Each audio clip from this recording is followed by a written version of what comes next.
Welcome to Leaders and Learners. My name is Tanya McKenzie, and you can find me at the intersection of public relations and leadership. Join us as we talk to organizational leaders, elected officials, experts, authors, artists, and personalities, sharing their stories, talking about how they got to where they are and how they continue to learn and lead the way.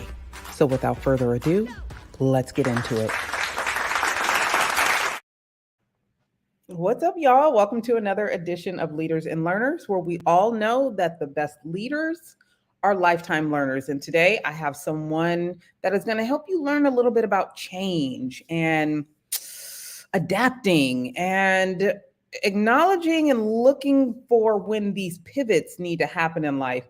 I think we're actually in a moment still. So many people are coming out of like their COVID fog, trying to, pivot their business or even their career, right? It really gave us all a lot of time to sit down and even look at how we're raising our kids or how we're relating to the people in our home, or do I really want this job? And I don't, but I don't know what to do next. I think there's just been a lot that has gone on in the last couple of years, and not everyone has really been able to move through this moment of change really well. One of the things I want to talk to him about, oh, did I say him? I wasn't supposed to give it away.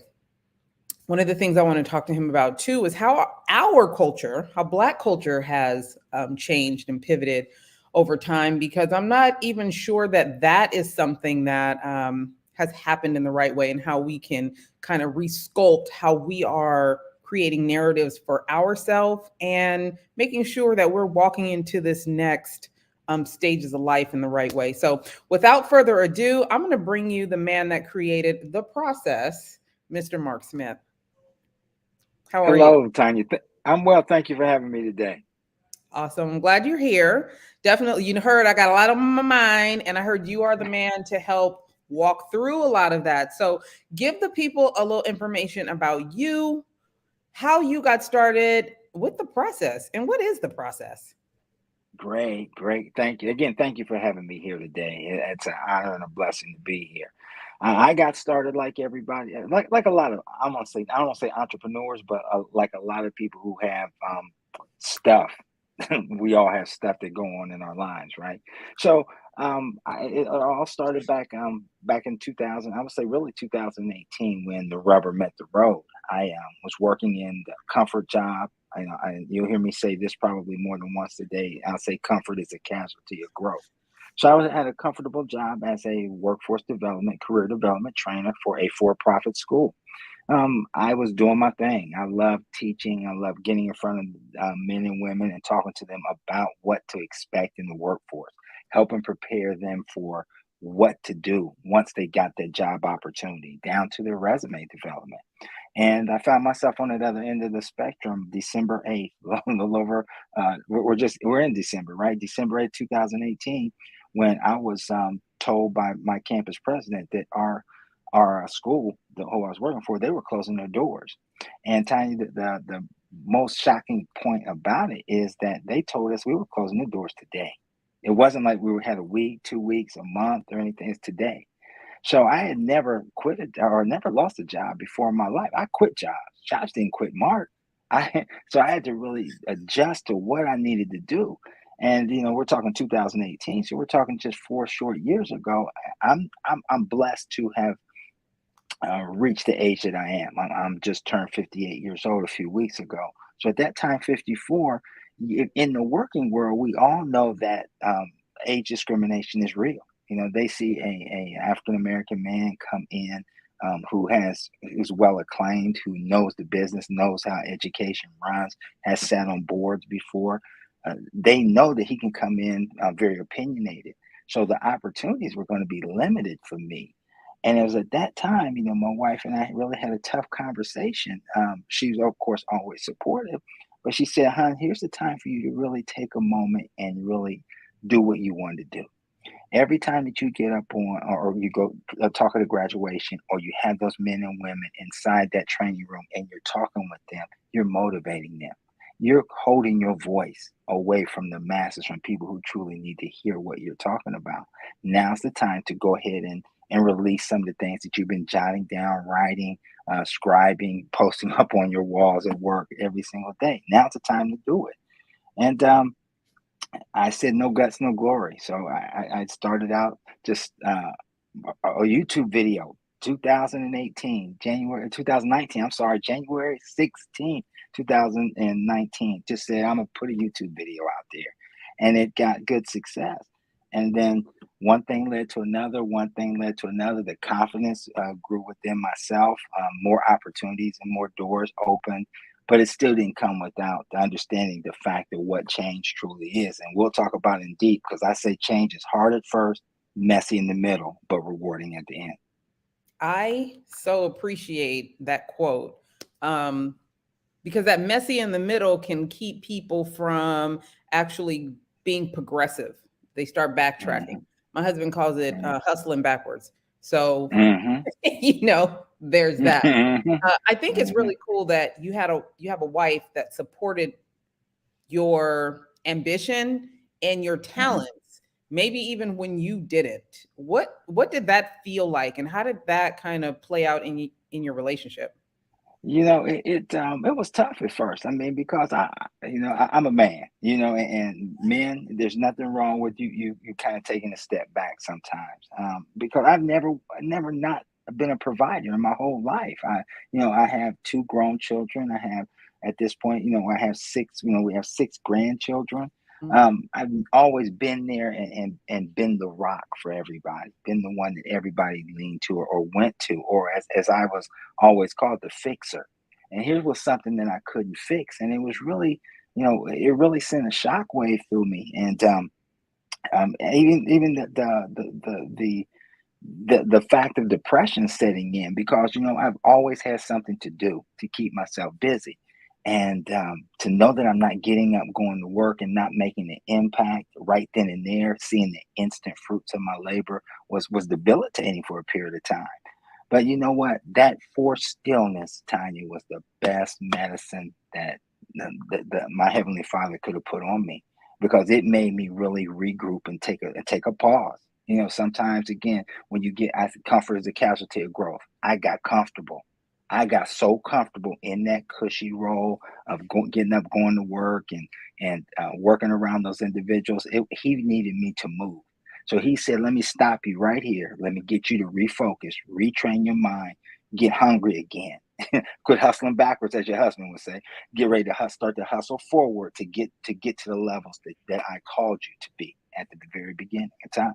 All right, I'm gonna go here, and I want you to follow me. I think COVID and the shutdown, for a lot of people, it was traumatizing.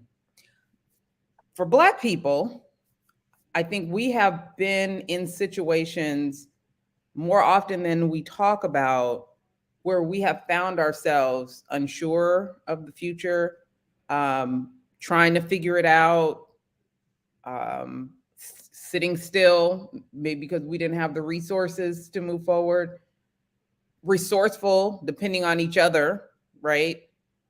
I Mhm. don't think it was as traumatic for many of us as it was for some others. Mhm. W- Outside of what I'm saying, kind of lean into what you also experienced when your job suddenly let you go and you wound up having to sit still. I'm drawing parallels because, again, before COVID even happened, you found yourself in that situation. Mhm. I think us as Mhm. a community have often found ourselves in that situation. I grew up in a home where there were times we were eating out of cans in the dark. Mhm. So, Mhm. scrounging over toilet paper was not something I was willing to do because I understood what tough was, and that wasn't it.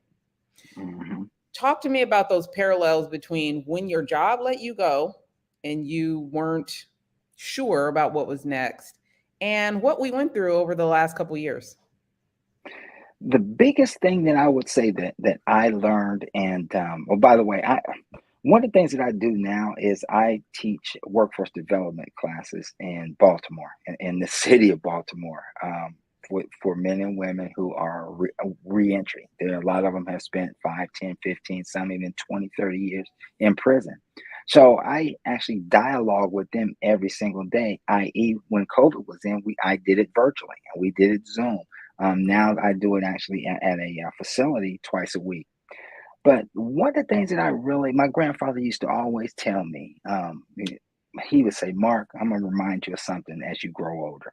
You'll always remember that change is inevitable, but growth is optional. And I thought about, as I got laid off, I said, okay, this is a true change. But what am I trying to be? Where am I trying to grow? Not go. Where am I trying to grow? What are the areas in my life that I can improve on? See, self-reflection sometimes is the toughest thing that we all go through to really look at ourselves. One of the things when I talk and I do speeches, I jokingly ask people, what is the most valuable piece of furniture that you have in your home? And many people, the men will come and tell my TV, man, I love my big screen TV. Ladies, some of the ladies will tell me I love my clothes, I love my shoes, I love all of that. And I always go back and forth with them and tell them you can get rid of a TV. In the days of the internet, you can watch everything on your phone. Anything that you watch on the TV, you can watch on your phone. Ladies, do you really need all those pairs of shoes, or is it or because you can't wear them all? My point in telling or going through this dialogue with them is just reminding them that the most valuable piece of furniture that they have in their home is their mirror. And I say that because that is where we build our identity of who we are I and like what we're going and what we're going to portray to anybody that looks at us and we see. Because if we can, Tanya, we can run from a lot of people. We can, but we can't run from ourselves. We can't. And no, there's no that is a race that you never win. So having that time during COVID, having that time when I lost my job, having that time to really reflect when I lost my father, really made me focus right back in that mirror and say, Mark, who are you? And that's the first question that I ask those men and women when in those training classes. Who are you? Can you tell me who you are? Let me back you up. You just said something that is pivotal in change, and it was grief. You didn't talk much about losing your dad. What was that like? Was it sudden, or was it something you expected? And does it matter? Is the hurt still the same? Because you have those moments where you have your mirror and you have some opportunity for self-reflection and to say the things that needs to be said, or is it better to have it sudden and just go with what is in the moment, what is in the current process of you and this person's relationship? I wrote a one of my first series of the process. I write in all of my writings. I use acronyms, and as a former athlete, I was always taught by coaches. No doubt, you use keywords to make sense to the players. So when I started writing, I said that I want to write and speak and use acronyms so other individuals can relate to it. They can, apply some of the things that I'm talking about. So one of the first ones that I had written in 2018 was the one entitled "Growth," and I said growth stood for gradual reminder. Obstacles will test hope. That's growth. And I wrote that with the premise of me losing my dad. Now, those that know me and know well know that my dad died on November 19th, 2003. There was a 15-year, 16-year hiatus to where I really was in a spiral of so many different things in my life because we had just rekindled and rebuilt a strong foundation in a relationship that we didn't have when I was in junior high, high school, and early years of college. So we really got tight, and I got to know the man that I ignorantly despised because I thought that I was the man, and I really wasn't. So it crushed me. And what I didn't leave out and what I'm leaving out for you is when we talk about grief, my birthday is November 19th. So I lost my dad on my 34th birthday. 34th birthday. I was actually a trainer at University of Phoenix, living in Arizona at that time. I was delivering a message to individuals, my team. I was a training director, so I was delivering a message to them about how to get people interested in going to school. And I got a phone call from my son at that time. He was 8 years old. His job, one of his only jobs other than taking out the trash, cleaning his room, was to call me when he got home from school. Let me know he was safe. And that phone call, that message, I still have it on my phone today. He called and said, Dad, I got a call from Aunt Pat. Poppy died. And that was, just seen my dad. He had just came to Arizona and we went to Vegas just a month before that. So Mhm. yeah, that grief, it's never a good time. He was 62 years old. He was a young man, when he passed away. He didn't get a chance to get his and see my kids, his grandkids graduate from high school, and that's all he said he wanted to do when we found out he had prostate cancer. So, men, my plea to you today truly is to make African American men, especially, make sure that you are following through with your checks for your prostate. Your family needs you, brothers. Do what you need to do. I definitely appreciate that. Reflecting back on change, how did that relationship change from you didn't like him very much to I highly respect him and this is painful and then moving forward? What was that change like? What was that change like? And then talk to us about your process. It was it was enlightening. I think that 95% of all problems that happen with individuals because of communication. Say it. Communication.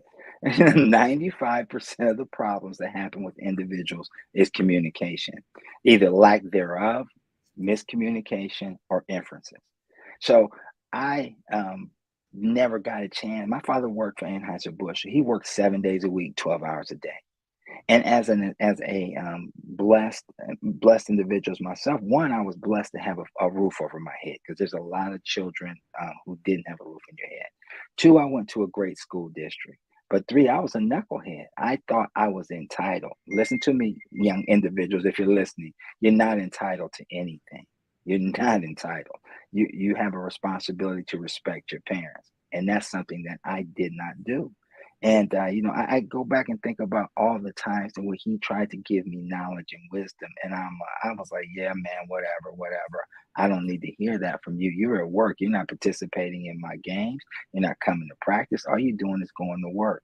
But without him, I wouldn't have been. I wouldn't be me. I am, and a lot of people come back and tell me all the time, man, you sound just like your dad.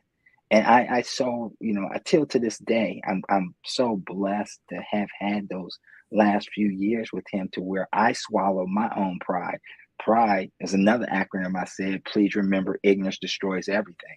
I was destroying the most valuable relationship that I could have, which was a relationship with my father. Who is, everybody asks who's your mentor or who you most look up to the most. My father, he gave blood, sweat, and tears, and I had ignorant blinders on and didn't take them off till it was almost too late. I had a similar situation. My upbringing was a hot mess, to be honest. So I had in my mind, my thoughts about my mom. Even though, things weren't great, she was always teaching. She was always Mm, teaching. Even if she wasn't always making the best decisions, she was teaching me how to make the best decisions. And that teenage years, young adult years, you just I know everything, you know nothing. That's why our life was like this. You weren't around. She didn't go to none of my games. I cheered and played softball, none of them. Went to all my brother's games. So I had these issues with her. My dad wasn't around. And it was about 2 o'clock in the morning. I was about 20 years old, 21. I was in my dorm and it just hit me like everything she had been telling me was not only true, but it was what I needed. And it was all it was just flooding in like, yep, she was right about that. She was, mhm. yep, I can see. I think it becomes the application of the lessons, right? Oh, Maybe oh, that's the that's part it. of the part that we miss in our adolescence. And as parents, we don't always teach how to apply the lesson that I'm providing you. So in that Mhm, moment, I had to pick up the phone and call her. I said, I'm sorry. And then I said, I get it. And I even went through some of those things that weren't the exact situation that she was talking about, but how it applied in order for mhm, me to be able to move forward in a way that I wasn't making those same mistakes. Right? mhm. But when we're so defensive. What do you do with that? And how do you talk people through that? We're so defensive sometimes we can't even bother to receive the lesson. What is that? Man, it's so tough, and unfortunately, You know, my dad always told me, he said, "Son, it's not if you get it, when you get it." When. Amen. That's he said, "It's not if you're gonna get it. You're gonna get it." He said, "But always remember," and I think he said, "If you can apply four things that I give you, that you can't get back in life, apply those four things." And I'm like, "Dad, what is it?" And I still apply them every single day. Tell us. It's Don Ruiz's four agreements. Be impeccable to your word. If you say that you are going to do something, make sure that that is something that you do. No Mm, matter, if you can't do it, then be open and honest and say, "Hey, I can't do this," and offer up a potential solution to help them. Number two, don't take anything personal. A lot of times we are so self stuck on self. We can't get out of our own way sometimes because again we take things so personal, and a lot of times it's really not about us. I had to learn that really quick, after he passed, and as I continue to move up in the training world. The next one he told me that I think was so powerful was don't make assumptions. And I'm like, okay, when he said that, I'm like, so what are you saying? Always ask individuals. He said, let me give you two powerful words. Seek clarification over confrontation, and your life will mm. be okay. Seek clarification over confrontation, and your life will be okay. And I apply that. And that's something that I apply every single day. And the last thing that I always ask myself every single day, did I always do my best? Is it something else that I could have did? Was it something I misled? Was it something I should have did? Then if I can rest my head and say that I always did my best, then I know that I can make things happen. Then I'm okay the next day. Then I'm okay getting up looking in that mirror because I'm going to be happy and proud of who I am and what I see and be able to transcend that to other individuals that I meet and I get a chance to encounter. Now I'm in a business, as my granddaughter, she's 5 years old. She lives in Houston, and we went to see her on her fifth birthday a few weeks ago, and I had to speak, I had an opportunity to speak in Houston, and I remember going to her school. She's in pre-K. And little boy came up to her and said, "That's your granddaddy?" She said, "Yeah, that's my." They call me Poppy. "That's my Poppy." And she said, "What does your Poppy do?" She looked over at me. She looked back at him. She said, "My Poppy is in the business of changing lives." And that melted that to hear that from a 5-year old, that lets me reiterate it in my spirit that Mark, you're on the right path. You're doing what you're supposed to do, and you're truly making a difference every day. So Wow. I love that. I was posting on Twitter the other day. I said something like, our kids are our resume. that's Kids right. and grandkids. That's right. They are That's right. who represent who we are as parents, as grandparents, as leaders. Um, they are our work. They Hmm. are our work. So I definitely appreciate you saying that. I love that. I love the little people. I just do. What? How long have you been married? Well, this is my second marriage. So my wife and I now have been married going on 10 years. It'll be 10 years in April 30th. It'll be 10 years. You said something important. I'm asking because I have a lot of divorced friends. They're trying to get Hmm. their life together. You said something very important, which is 95% of the problems are communication. Do you ever Hmm. speak on marriage and relationships and really how to have fruitful and productive ones instead of conflictual and violent and dysfunctional ones? I think you go back and I go back and look at don't make assumptions and don't take things personal. I Mm. go back and look at those because that embodies my relationship. And if I'm seeking clarification over having a confrontation with you, that means we have an opportunity to communicate. We got a chance to really work things out or clear the air on some things that might not just be the truth. Because we all know that, I remember Les Brown saying one time, when you open your mouth, you tell the world who you are.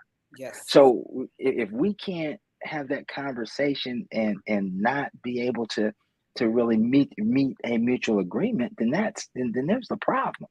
And I had to learn that the hard way, just like I mean anybody else that's gone through a divorce or gone through a relationship. We all have failed relationships. We're human. But you got to look at what can you do to make sure that you're keeping the line of communication open. It's okay. It's okay to disagree. It's okay. That's all right. Sometimes you disagree, but you are still, at the end of the day, you have to be able to understand that you are there for a common goal, and the common goal could be your children. It could be your growth itself. You have to be just willing, be open minded. Don't be stubborn. Be open minded and be willing to change if you need to. Don't be stubborn. You don't say that to women, do you? What? I played the fifth on that Look, one. I don't think that's a winning battle, but okay. Yeah, I know, but it can start a Yeah, dialogue to get to have some conversation to get things open 100%. up. Talk to me about your process, though. What is your process, and how do people apply that to their life or their work situation? It's about understanding. It starts with really trying to understand who you are. We are, a lot of people use that word and throw it around there, without what I call a without a validation, and they use the word purpose. And a lot of people, Tanya, I believe, confuse purpose with platform. There's Yes. a huge difference. There's a huge difference. Yes. Everybody is purpose. Everybody is purpose. How you have to open yourself up and embrace the fact that you are different. It's okay to be different. It's okay to be different. You have to understand that you're powerful, and you got to stop making excuses. You know, I challenge everybody. That it sounds easy to do, but I challenge everybody inside of my training groups, inside of the individuals I speak to. Can you commit to just doing one thing? And everybody's, what is that, Mark? Can you just commit to being 1% better? Can you do that? And yeah, I can do. I can easily do 1%. Okay, cool. Well, let's regroup in a week, and I want to see. Can you actually tell me that you're 7% better at the end of the week? Yeah, Mark, I've done this, I've done that, I quit doing this, I quit doing that. Okay, so you've done this, that, and that. Now you've done 7%. Now can you do that for a whole 30 days? Yeah, I can do it for 30 days. I can do anything for 30 days. Have, again, let me kind of reiterate, some of the population that I have this conversation with, they spend multiple years in prison. So 30 days is nothing for them.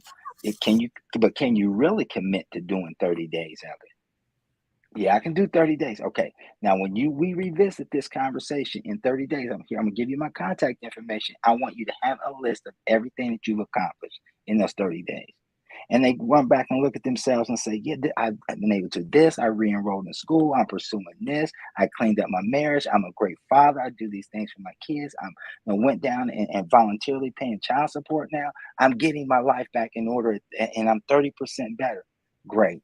You have now you're 80% better than most of the population, because the individuals will not commit to getting 1% better each day. And if each one of us can commit to just doing something to get better every single day, their process in their life eases up. They won't feel stressed as they would before. It's just about winning. A good friend of mine used to tell me all the time, Mark, just focus on winning the day. Win the day.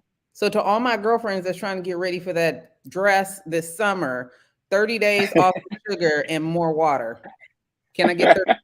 Can I get 30 days? You Can I? said that. I didn't say that way. I'm saying it because I know I can't do it. Because one thing I'm not going to do is lie to you. Okay, I'm not going to do that. I'm not gonna do that. One of the things you said was very important is you talked about the mirror and self-reflection. Some people don't like what they see in the mirror. Some people, particularly in COVID, realized they didn't like themselves very much. Like being still and being with themselves was not comfortable. Being with the children that they were raising was not comfortable. Being with the spouse that they chose and they realized sitting with this person all day, they did not like them. So the mirror is not always a good thing for everyone. Or is it? I personally believe when you recognize a problem, then we have to start to resolve it. That is difficult for individuals, so they would rather choose to not acknowledge the problem. Talk to me about that. Running into clients, groups, um, people that just will not acknowledge the problem? I said it right at the very beginning. Change is inevitable, but growth is optional. And that ruffles some feathers a lot of times because sometimes I'll start with that. I'm gonna throw something out here for you. Change is inevitable, but growth is optional. Some of you do not want to change. Period. You're not going to change because you think, and there's that word, you think you don't know. You think that you are where you're supposed to be, and you're going through what you want to, where you're going through, because that is what you're conditioned to believe. Have you ever considered doing an alternative? What might happen? We all know that there's just as many individuals who are fearful of success as there are of failure. What if? So I always close with saying, what if? What if this turned out different? What if your current situation was a distant memory? How would you react? What would you do? How would you transpond that into your day-to-day life? And it just gets their wheels to turning. And once our wheels start turning, that gives us potential action items. And then I'm a big proponent of just small steps. Just do the small things. Just one thing. Get the short victory, and then we build on that. It's tough. I mean, I go back and look at you know the mentality that I had when I lost my dad. I mean, I was in a bad place because I felt within, I didn't like what I saw in that mirror because I felt that I wasted so many years of healing, so many years of respect, so many years of knowledge that was gone, that was just sitting there for me, that I use it to say it all the time. I had the blinders on, the dumb blinders on. So you got to be willing, be open, be consider. I use that word a lot. Consider it this way. You never know what can happen until you actually try it to see if this will work for you. But doing nothing, you get nothing. I think everybody will agree. If you do nothing, you get nothing. If you potentially consider doing something different, your results will probably, statistically, probably be a little different than what you're experiencing now. I love this. So you've been spreading knowledge longer than you've even had your business. That's awesome. So you have a legacy already. Talk to me about what you would like for your legacy to be, and how you continue to level up and learn to keep you moving forward towards that legacy. I'm a consistent sponge. I mean, I pick the brains of almost everybody. Ask them, how did they get to that level? What was some of the downfalls that they had, that they occurred? What were some of the bright sides? What are some of the things that they would recommend that I would do? What were some of the things that they encountered that were tough in their life? How did they overcome it? What were some of the major catastrophes? I hit them with all kinds of different questions. I mean, I got notepad upon notepad of conversations with so many different individuals, just to kind of see exactly where things are and what they need to do. But the one thing that cons- consistency is the big thing. I believe, and I talk about it every day. I say words lie, actions lie, consistency doesn't lie.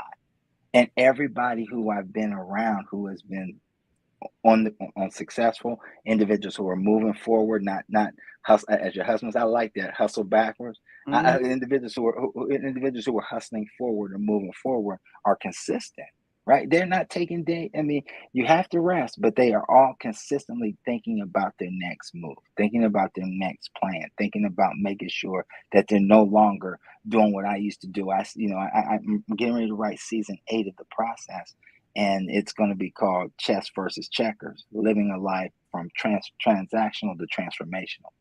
What does that look like? Because we've all had that attitude and that mindset of, well, what's in it for me? What's in it for me?